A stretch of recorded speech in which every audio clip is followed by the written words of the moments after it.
عزیزانو دولت امتحانی، غریبی دا امتحان.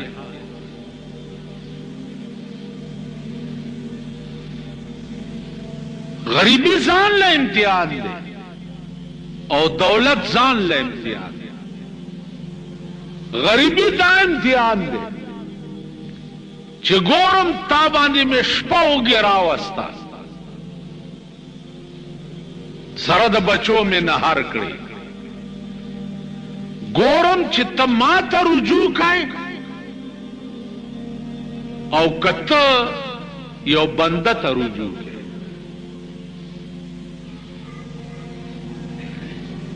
نو چې کومو خلقو په غربت کې خدای ته رجوع کړې ده، خدای ته، نو چې سار را پاسېدلی دی د مصالې لاندې نه ورته اشاره شوې ده چې مصالې لاندې د نن ورځې خرچ ستا پروت دی.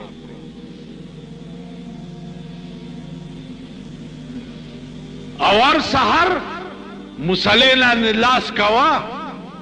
او ستا خرچه به روز. زمونږ یو استاذ دی اوس هم ژوندی، هغه وایي په دیوبند کې د طالبانو به انډیوالۍ کولې،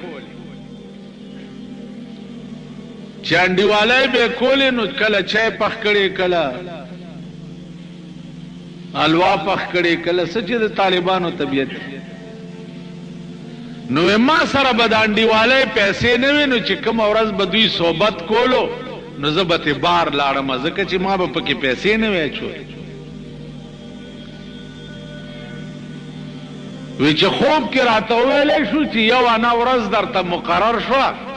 تم طالبانو سره انډیوالي کوه. وی چې سهار به پاڅېدم مونځ به مې کړی نو چا مصالې لاندې به مې لاس کو یا جومات کې صف لاندې به مې لاس کو نو انا به پکې پرته وه، به مې وا چې تر څومره موده زه دیوبند کې وم نو یو انا ورځ به ما ته میلاوېده. اوس هم داسې وظیفې او اوراد شته چې سړی په هغې کې خدای ته رجوع شي نو د ورځې خرچه ورته میلاویږي. یو بزرګ ته زه تلی وم، ما ته یې وی چې زما 13 روپۍ ورځ ده، دا د نن نه 13 کاله مخکې ما ته 13 روپۍ ورځ میلاویږي او ته 12 ورځې دلته ما سره چیله وکړه نو تاله به 12 روپۍ ورځ میلاویږي. ما ته یې وی 12 مالدار ټول عمر به 12 که بیا به زیاتیږي. وی نه، د وخت د موسم سره سره به زیاتیږي بیا چې څومره دې خرچ یا بدله راځي. تاسو خیال را نو ما چیله کړې نه ده، داسې نه چې راپسې راشي چې مونږ ته چیله وښایه. دا مې دې پورې درته ووایي چې خدای ته چې رجوع شي، خدای ته په خدای قسم چې پوه به هم نه. یو ښځه ده 3 ورځې لوڼو 4 لوڼه دي او نهره یې تېره، چې نهره یې تېره کړه نو سهار راووته چې ځم بچیه چې څه درته پیدا کړه. ګرځي ګرځي ګرځي ړکې خیال وکړو چې که ماښام زه تشه لاړم کور ته نو دبا د بچو بړو پړک وچوي، نو د شګو یو پنډوکی پخوا د زړو ښځو به که خیالم کړی پنډوکي په سر ګرځو. اوس خو نه ململ لوپټې ګرځئ که نه. پخوا به ښځه هسې چې روانه وم تشه ټوکری به یې په سر وه خو هسې به نتله ځان به ورته لغړ ښکارېدو. نو دې بوډو ښځو به چا کرتلې راتلې یا جوار پنډوکی وړی یا غنم وړی یا وږي وړي یا څه دا نو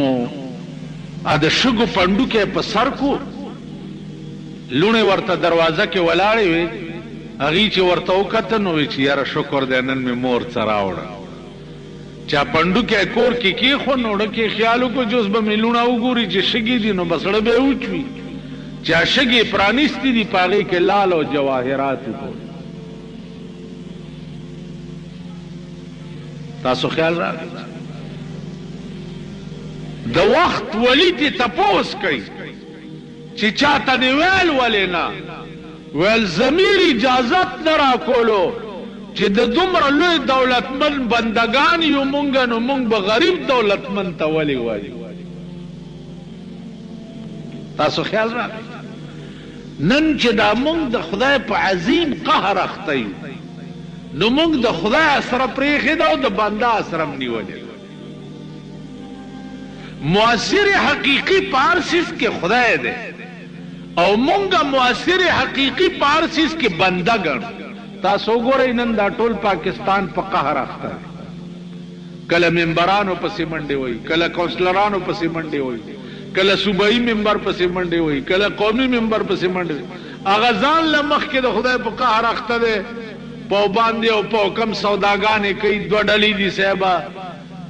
دغه منډۍ لګېدلې د پنجابي غویانو نو قوم په ویر اخته په عذاب گرفتار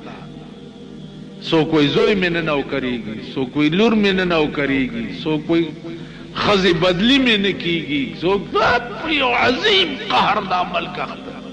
سار چرا پاسی اور سڑے دا خدای پا عظیم قہر گرفتار رحمان بابا دیر خوی دیر خوی وی کتن کوي پچا باندې غرض سوک بن کوي پتا باندې غرض پساحل کشته د هیچا نه ډوبېږي که سوک نه کا په دریا باندې غرض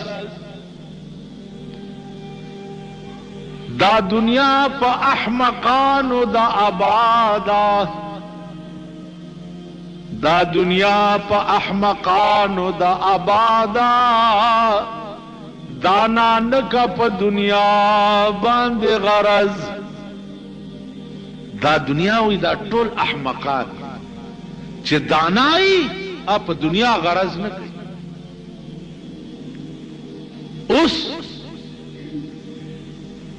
مونږ شپه ورځ ډاکټرانو پسې ګرځو پلانې سپیشلیسټ دی پلانې سپیشلیسټ دی پلانې سپیشلیسټ دی اله د سره د مرګ دارو دی اله د سره د مرګ دارو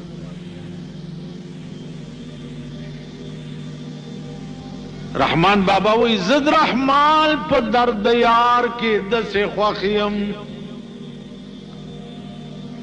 ز رحمان په درد یار کې د سه خوخیم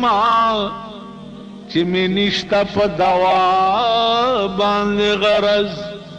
دا زما بدن کی بیماری چې دا د یار دردونه دي نو د یار په دردونو کې دومره خوشاله چې دوی سره می سکار نشتا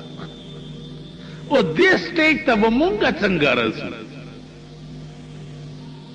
دې حد ته مونږه څنګه رسو دا خو یا رحمان بابا رسیدل او یا مولانا روم رسیدل چې شاد باش ای عشق خوش سودای ما شاد ای طبیب جملہ علت های ما وی خوشحال اوسے او د رسول الله صلی الله علیه وسلم په عشق کې ډېر ښه سودا زما په خدای قسم اے سودا چې تر علی نو ته د ټولو مرزونو علاج وګرځې او د ټولو مرزونو دارو شو نو عزیزانو دنیا دار الامتحان دی هر سړی باندې په خپل خپل رنگ کې امتحان دی غریب باندې په غریبی رنگ کې امتحان دی مالدار باندې په مالداری رنگ کې امتحان ته دې وجنا الله دې توفیق راکړي چې دولت خدای را کړی او داغه پلار کې خرج الله دې د هغه ضمیر او نظریه نه وساتي کم دولت بچ مونږ د پاره ګرميږي او زمونږ بدن یو سړی او ډیر زیات غریبو او داسم غریبو چې نه د غرمې د روټۍ درکو نه بیا د شپې د روټۍ درکو نو پلار روان دي او دا اشعار وایي چې الا موت یباع فاشتریه الا موت یباع فاشتریه وهذا العيش ما لا خير فيه آی هاي سوک شته چې مرګ خرڅي او زه په بیا واخلم داسې سوک بئی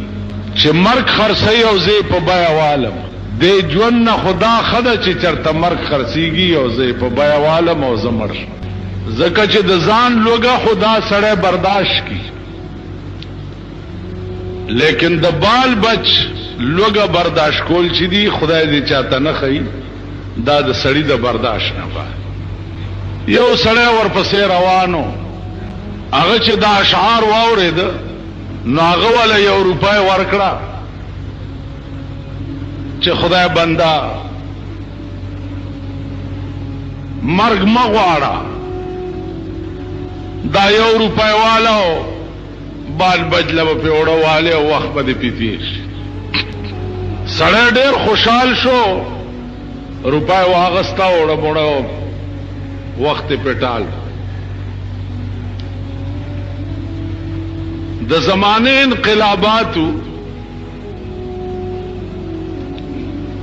دا سړی چې دا د لوګي نه مرګ غوښتو د زمانه دیچکو دا سړی د ټول ملک وزیر اعظم جوړ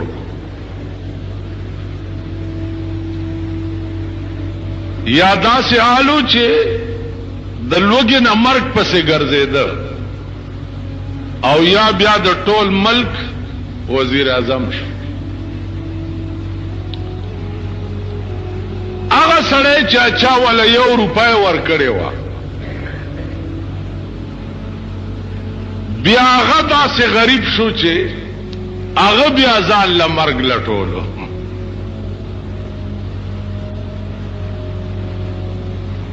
هړکه خیال وکړو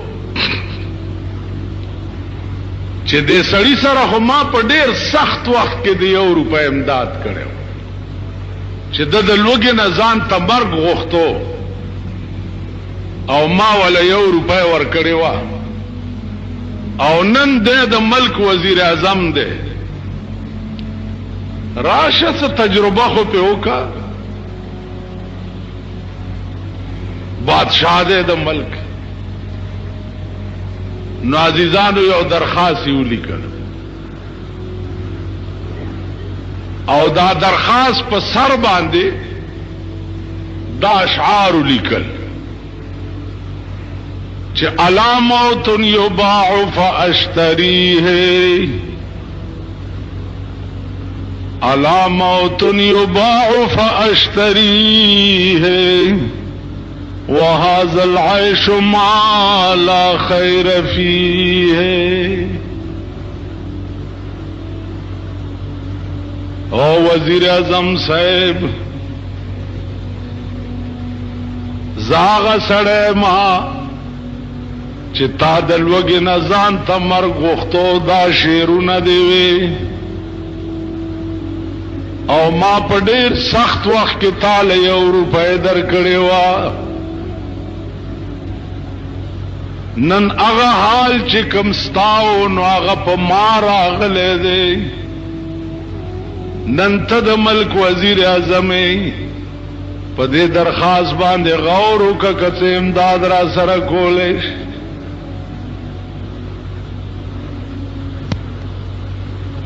الله درخواست چې څه وخت کې وزیر اعظم ته ورننوت وزیر اعظم ورته ډېر وژړل دا د پاکستان دا کوڅډب وزیران نو درخواست ولا یو سه ایشو پیشو پیونی کی چې ام اکمل ته یو سه نو اوی زما ما په آرام کې نو داسې هغه وزیر هر چاته لیکل ته زه کم هغه ورځ یو الک ما تراغه وی جی وزیر اعلی سے پلی کلی دی چې زه ولا ورکی خو بسته د افسر ته وای چې زه راکی. ما ورته یو قصه وکړه. تاسو دا خیال کړئ چې جوړ وزیر په دسخط وکړو نو به دا خو جوړ زه د ضیاءالحق نیکه شوم. نو ما ورته یو قصه وکړه. ما یو طالبو په دلی کې چې کتابونه خلاص کړنو پلار ورپسې خط ولیږلو چې راځه کنه بس دی. ازوی ورته ولیکل چې پلاره داسې چل دی چې دلته یو راجا دی دا غلور ده کتابونه مې خلاص کړ خو دا غلور ده نیم نکاح شوی او نیم پاتې دی نو دعا کوه چې دا نور نیمه